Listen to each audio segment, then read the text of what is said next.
everyone, welcome back to my channel. If you are new here, my name is Allie Levitt. I make lifestyle, beauty, hair videos, you name it. If this is the first video you're watching, how exciting. I'm so excited for this video. It's all about pregnancy, trying to conceive, baby number one, and just everything I'm doing to prepare. So if you want to know about our journey, our story, and all that goes in between, then please keep watching. All right, so the first thing I want to tell you guys is kind of our story. My husband and I have been together for 4.5 years. We've been married for 11 months tomorrow exactly, and we have always wanted to start our family young and be younger parents. So that kind of ties in with who we are and just like our hopes about this. So my husband still has 1 more year left of college before he has his bachelor's degree. And for the longest time, we couldn't decide if he was gonna go to school right after to get his master's or if we were gonna start and have a family and then kind of let life work itself out. The reason I'm making this video is because we've kind of come to a conclusion where we'll try for a couple of months, and if it doesn't work, then we'll take that as a sign from God that we need to try a different path. Because for the longest time, we really wanted to have kids but weren't ready, didn't feel ready, and didn't have really anything prepared for it, which was a great sign, and really I'm happy that we listened to that, even though it was really hard for a while. But now we're at a point where if I do get pregnant in the next months that we decided to start trying in, I will have the baby when he's done with school or when he's about to be done with school, and then we can get his job settled. I can have my maternity leave, and then we can have our little family exactly how we planned it. Of course, things don't go always just how you plan them, which is totally fine, and that's why we've kind of decided that if it doesn't go how we would like it to for the first couple of months, we'll keep praying, we'll keep talking to God, and if it doesn't go the way that we're thinking it will, then we'll take it day by day and see if we need to keep trying, or if Riley should go to school directly after and I'll keep working. All of this stuff. It's all kind of boring to other people and pretty personal to us, so I'm not going to go too in depth, but that's just kind of the mindset that we're in. With that being said, I wanted to show you guys the things I've been doing to prepare my body and like our finances and everything for pregnancy. I am 20 years old. I'll be 21 in 1 month, and so I feel like my body should be at its best, and sometimes it's not. And so I'm kind of doing the things that I think I need to be doing to get my body and my health in the best place, as well as get like our finances, get my job and all of that kind of stuff sorted out so that everything can be smooth as it can be.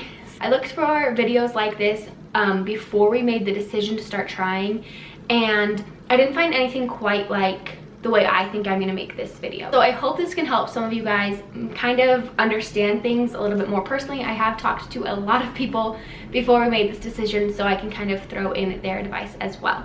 The first thing that I've started doing is drinking a ton of water, and this is not a good example because I've tried to stop using plastic. Some things that I've read on a ton of different sites is that pregnant women shouldn't use thin plastic water bottles because there's a lot of carcinogens and just toxins in the water bottles themselves. So I do have like a water filter, and I use glass or stainless steel like water bottles or cups throughout the day. But I've been so out of breath because I've been running around the house trying to get things ready for this video that I'm literally exhausted. It's 100 degrees outside and I'm wearing a long sleeve shirt for who knows what reason. So I grabbed this out of the fridge because it's ice cold. But for the most part, I've stopped using thin plastic water bottles, which is great. And I've upped my intake of water from 80 ounces a day to like 90-ish or 100. I have always been really good about drinking water. That's not a brag if someone would even take it that way, but I don't like soda, I don't like juice, I don't like coffee, I don't like tea, I don't like alcohol, I don't drink alcohol, I'm not old enough to, and I never have. So water's always been a thing that I've gone to. Even when I was a baby, like I would drink water in my bottles instead of milk. I just didn't like milk. So I've always had like 80 ounces of water every single day. That's just normal for me, or else I get a headache. But I've upped it and tried to drink not just during the day, but a lot more at night as well to keep my body hydrated and healthy and just clear. The next thing is prenatals, and this is probably the most important thing that I can tell you and that you should talk to your doctor about. I have done a lot of research, and I talked to my OBGYN about the prenatals that I should take, and I'm going to share that with you guys. So the first one that I went with is this VitaFusion gummy ones. They taste like lemon and raspberry lemonade. I liked them for a long time, but you have to really chew 2 of these, like really thoroughly chew them. And it just got to a point where if I was trying to take them on a car trip, or when we were somewhere that like wasn't ideal but I had to take them, I'd get headaches or I'd get like icky feelings in my stomach. I just don't like these. So I recently got these, which these are the Nature Made Prenatals with DHA. Or no, I'm sorry. These are the Nature Made Prenatal Multis. They have folic acid, iron, and zinc, which gummies don't have iron. So this is really good. These have 800 mcgs of folic acid, which the recommended is 600, but if you don't get them right off the shelf, like right when they're brand new, you'll be fine. Even 800 is fine. These have 600 mcgs of folate, which is like the natural version of folic acid, which I thought for a long time was going to be really good, but it turns out that if you're not getting folic acid and you're getting folate, the numbers differ. So it's better to just get 600 to 800 mcgs of folic acid. Folate is great. Again, talk to your doctor about this, but this is the research I've done, and my doctor did tell me that as well. He said instead of taking this one that has folate, you should probably take one with folic acid. So started using this one. You only have to swallow 1 a day, and it's just 1 pill. I'll show you how big it is. It's kind of big, but I mean, you just swallow it, plug your nose, swallow it. Not too bad. So I take that with water, and then I eat like a granola bar, and I'm totally fine. The next thing about my body to prepare is I lost 5 pounds. And I know that might be really, really hard for a lot of people, but I am a snacker. I love to snack. I work in an office job. I work on my computer and my phone a lot, and so snacking is like my best friend. I'm always snacking. I'm always just eating crackers or an extra granola bar and a little bag of chips and another granola bar and some candy, and it's horrible. So what I did for a month was I stopped snacking and I started working out just a teeny bit, and I was able to lose 4.5 pounds. I'm still working on that ½ pound, but to me, losing 4 to 5 pounds was a big deal, just because I want to make sure that like I'm giving the baby the best place to start its life. So I wanted to lose that weight before we started trying to conceive. Also, I forgot to mention about the prenatals, is they recommend if you're like planning to start trying to conceive that you take them 3 months before, but just as soon as you want to start trying, or if you find out that you're pregnant, talk to your doctor and make sure to start taking a prenatal so you can get that folic acid to like make sure you don't have spina bifida for the baby or like neural tubes things. So another thing that I started doing was walking every day, and I've been doing this for a while, but then I made sure like even Saturday and Sunday on at least 1 15-minute walk a day. But during the week, like at work, we do 2 because I get 2 different breaks. So me and my friends go walking both breaks just to like be healthier and stay fit. And I think that's helped a lot just with my mood and just with like feeling better. I don't know, even though it's so hot outside, it really helps. The last thing I want to talk about is finances, and this is a big deal. I talked to so many people about finances and really like opened up to them and had them open up to me about how much they saved before they had a kid.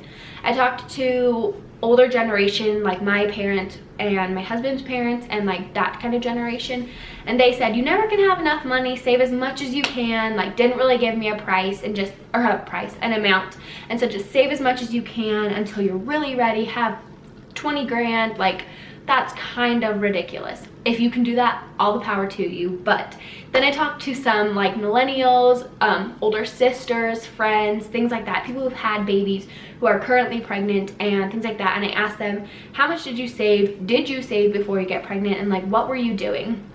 And the ballpark number was $5,000 to $6,000, and that was to cover any out-of-pocket like deductibles or expenses from your insurance, to make sure that you can get the baby essentials for at least 1 month before you can get like another paycheck, to cover like after you've paid bills, to cover any other like expenses like formula if you're gonna formula feed, extra clothes, diapers, things like that. So $5,000 to $6,000 was the range that a lot of people told me to save. So Riley and I decided that we are gonna save $6,000 before we start trying, which may not work and may not end up being before we start trying, but definitely before we have the baby. Like if I do get pregnant in the months that we decide to try, if we do get pregnant, then it'll be very, very, very important that we save $6,000 in those like 9 months or the months before, and have that in our savings that we do not touch until it's time to like buy the big things for the baby, until the baby is about to be born. So we have a set amount of money for hospital bills, and then have at least like $1,000 or $2,000 for when the baby comes home for any additional things that might come about. So that is a lot of numbers, I know, but I personally wanted $5,000 just to like cover my personal deductible and out-of-pocket expenses, to cover some like extra things. Like I really think I really think that like the DockATot is a great way to have the baby sleep in your room. Riley thinks the Halo bassinet. So instead of like asking for those things at baby showers, which I'm sure we would if we got pregnant, but like just having the things that I really, really think are an essential, have that in my budget so I can get that for myself and for the baby, is what I was hoping. And then the extra $1,000, which takes us up to $6,000, so that we have some money when we come home with the baby if like hits the fan and we need to get more diapers, or we need more sleepers, or we need a thermometer and something else that we didn't think of. Like, I mean, I know there's tons of baby lists out there, but like just in case of emergency, to have an extra $1,000 in the savings that is like there for that purpose. Okay, that is all that I have with you. Thank you guys so much for being patient and understanding as I make this TTC update. It is a very personal thing, especially because it involves like Riley and our family and our future kid if we do end up getting pregnant. And so I was really careful about the things that I wanted to talk about. I talked to Riley about it first before blaring it on the internet. But thank you guys so much for your support and all your kind words and tweets. And I've had a lot of people ask me if I'm pregnant. No, I am currently not pregnant, but who knows what the future will bring us, who knows what's in God's plan. Thank you guys again for watching this video. If you have any questions or comments, leave them down below. If there's anything else that I missed or need to start doing before we start trying to conceive, let me know. Make sure to follow me on Instagram and on my Facebook page, which is just Allie YouTube. I love you guys. I will see you in my next video, and just make sure to have that bell turned on so you know if anything crazy happens. Bye guys.